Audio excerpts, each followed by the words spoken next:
Welcome to SHIP Virtual Garden Club for Spring 2022. I'm Liz Callan, the SHIP Culinary and Garden Educator, and I'm so glad that you're here with me today. We're going to be starting our tomatoes and our peas. So find your tomato seeds. They're in this little bag. They're very, very hard to see. They're teeny. And find your pea seeds. These are your pea seeds.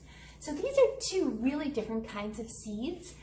And actually these seeds are from different plant families. So tomatoes are in the nightshade plant family, or the Solanaceae, and they are in the plant family along with peppers and eggplants and tomatillos.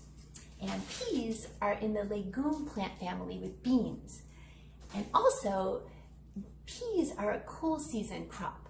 That means that they grow best in the early spring and in the fall, and peas can actually be outside when it goes below freezing a little bit.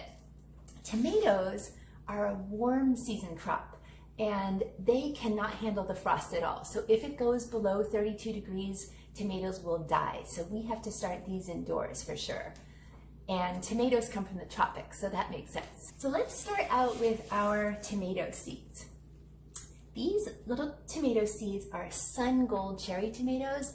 They're my favorite cherry tomato. They are a yellow or orange cherry tomato, so super sweet. I think you'll really love them. And they're actually a hybrid, and that means that the parents of these seeds were two different tomato plants. One was probably a sturdy rootstock plant, and the other had a really sweet fruit, but wasn't maybe quite as sturdy. So they combined the pollen from the two parent tomatoes and came up with this seed. Which means a hybrid means that if you were to save the seeds once these plants grow, you could plant them and you'll grow tomatoes, but you won't get sun gold cherry tomatoes back again. So find your two little plant cell containers, and these are made out of, they're peat containers or pressed cardboard, so these are biodegradable. We could put them in the compost pile. And grab your bag of soil, and I'm just going to use a container to moisten the soil. So I'm just going to take a little bit of soil, and I'm going to grab my mister and add a little bit of water to it. We don't want to make it too moist, but we don't want it completely dry either. Stir that up. And then we're going to fill our little pots with this potting soil. Now we're going to carefully take our little tomato seeds out, and we're going to put 3 in each of these little pots. I dumped mine out so that I could actually get them out. They're very, very small. So we're going to put 3 in each little plant cell here. And kind of spread them out in the plant cell. They look like that. And then we're going to put a little bit of soil on top just to cover them. Pat that down just a little bit so that they're pressed into the soil and touching the soil. And let's talk a minute about seeds. Seeds are actually alive. Seeds are baby little plants curled up and waiting to sprout. And what actually makes them sprout? Well, the first thing is that they need water. So we can take our mister and we'll water them. And the water is going to hydrate or moisten the seed coat around the seed and soften it up so that the little embryo inside can start poking out. And the embryo is the very beginning of the seed. That's the little piece of root and the little stem and the first little leaf that's going to come out. And then inside the seed also is the cotyledon leaves. And those are the seed leaves. And they're like plump little fat leaves that come out first that don't photosynthesize much. They really just feed the plant so it can get started and grow its true leaves. So the seed is made up of the embryo and the seed coat around it and the cotyledon leaves or seed leaves. So how do seeds get started in the first place? Well, flowers pollinate, and in many plants a fruit starts to grow. So in a tomato, a fruit starts to grow, and then inside the seeds mature. And so lots of plants that we actually call vegetables are, botanically speaking, technically a fruit. So that would include peppers and cucumbers and zucchini and winter squash. And the seeds contain all of the genetic information of their parents right inside that seed so that they can grow and be the same as their parents, or in the hybrid's case, the same as 2 of the parents. and their seeds are also really strong. They can be planted 5 times their width, and when they sprout, they have enough energy to push up through the soil, but they can't be planted too deep or they won't have enough energy to get up to the top of the soil. So what about germination? Germination really just means seed sprouting. So what do our little seeds need to grow? We know that they need water, so we're misting them.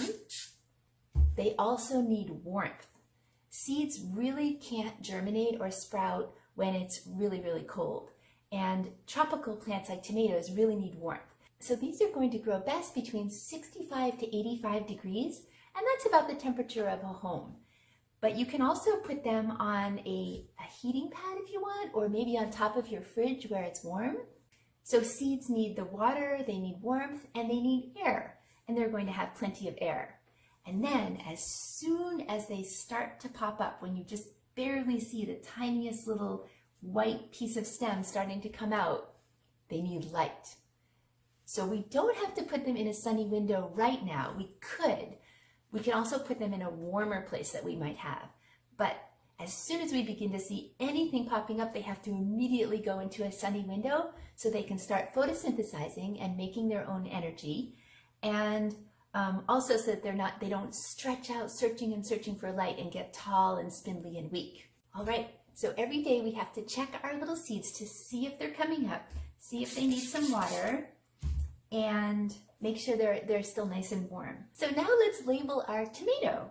Let's write down Sun Gold and the date. Then we're going to put our plastic bag on top to make a little greenhouse to keep the moisture in and keep the warmth in. I'm going to stick that right on top. And once the tomatoes sprout, we can take the little greenhouse off. I'm going to stick mine on top of a little container lid to hold in the water. And I'm also going to put a little water in my container lid because then my plant can soak up water from below, stay nice and hydrated. Okay, so now I'm all set. I'm going to put this in a warm place, either a sunny window to start, because we don't want to miss the chance to have the light start to hit it as soon as it comes up. But if my sunny window is kind of cold, I might have a warmer place in my house I could put this. Okay, now let's do our peas. These peas are called sugar and snap peas. So snap peas are those ones that are those chubby, crunchy peas that you get that when you eat the whole entire pea pod, and they're so sweet and nice. And sugar Ann is a variety that is really fast. We should be able to start picking peas in about 51 days. So that's about a month and 3 weeks. And they are kind of short, so these shouldn't get too tall. We're going to be planting our peas in our nice 3-gallon size fabric pot, so the smaller of your fabric pots. And peas germinate at slightly cooler temperatures than tomatoes, so they can germinate 65 to 75 degrees, which means that we could germinate them inside the house, and then as soon as they pop up, we could take them outside. They don't mind if it freezes. So once the peas have germinated and sprouted, then if the temperatures drop pretty cold, the peas will be fine. But to speed up the germination, we can germinate them inside, unless you're having a really warm day, and you can germinate them outside too. One cool thing about peas is that, and all legumes, beans and clover, is that their roots live together in association with an inoculant bacteria. So you have a little bag of stuff that looks like black soil, but it's actually a bacteria, and it's called Rhizobia. And what happens is these Rhizobia bacteria live with the roots of legumes, and they live with the roots, and they give the roots nitrogen that they're taking from the air and the soil. So they're giving peas and beans and clover and alfalfa free fertilizer. And what they get in exchange is some sugar from the plant's roots. So it's a symbiotic relationship between the Rhizobia and the peas. So we're going to inoculate these peas with our Rhizobia. Well, I have a clover here to show you how this looks in the roots, because clover is a legume too, and it's really, really hard to see. But you may have to take my word for it, but there are little nodules on these roots, little tiny round balls, and inside those nodules is where these Rhizobia bacteria are living. So once our pea grows and we finish picking peas, we can actually pull the pea up and we would be able to see the nodules if the Rhizobia were living in there. Let's take about 6 of our peas and we're going to put them in this bag with our Rhizobia.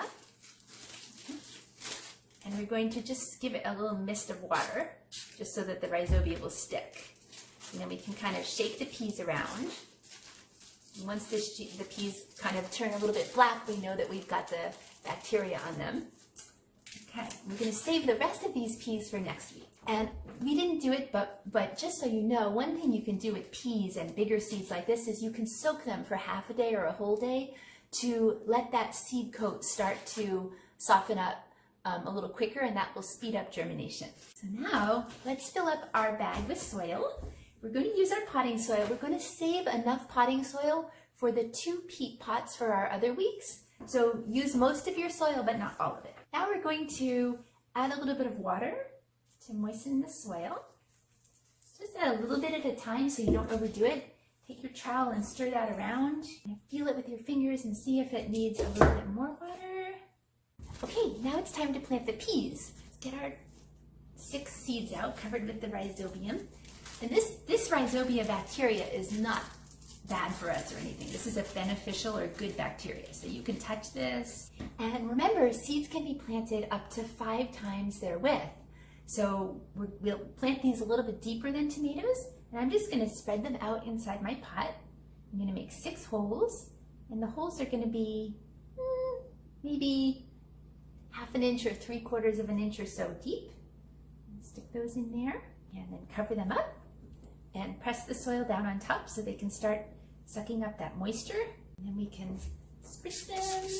Okay, so we can put this pea bag either outside if it's warm in a sunny spot, or we can keep it inside until we just begin to see the first pea poke up, and then we should put it outside or by a sunny window so it can start to get some light and photosynthesize. And I'm going to put mine on top of, while it's inside anyway, I'm going to put it on top of this bag to catch any extra water that might come out. So the most important thing with these peas is to make sure that they stay moist while they're trying to germinate. And then as soon as they come up, they need to either go by a sunny window or outside. Let's write a tag. So we'll write Sugar Ann and the date. Now we can do one more quick thing with our pea seeds, which is just fun. Let's get out your baggie and your paper towel piece. And we're going to moisten the paper towel and we're going to do a germination test. So this is just an experiment where you take a couple of pea seeds. Let's take maybe 2 or 3 and put them on this paper, and we're just going to give the seeds the water and the warmth and of course the air that they need. And we're going to watch and see if they sprout. And this is a great thing to do with seeds that you've saved from another year that you're not sure if they're still good. So you can do this with any kind of seed. We're just going to roll the paper towel up just like this and stick it in a little bag. And then you can check on it every couple of days. And you can watch to see which part of the seed comes out first, or how many of the seeds germinate, or if any germinate at all. And you can use your extra popsicle stick to put down your seed, Sugar Ann, and your date again. So once these little seeds just start to poke up, you can actually take them and plant them into the soil with your pot if you want to. When they get a little bit big, then don't worry about it. It's just an experiment just to watch and see. So great job, everybody. We've gotten our tomatoes started and we planted our peas in a container that's actually going to go outside. And now what we have to do during this week is just make sure everything has water, it's nice and warm where it's germinating, and that as soon as we see any bit of the plant coming up, they have to have light. So if you don't have them in the sun right to start, then they move to a sunny spot. All right, great. See you next time. Bye.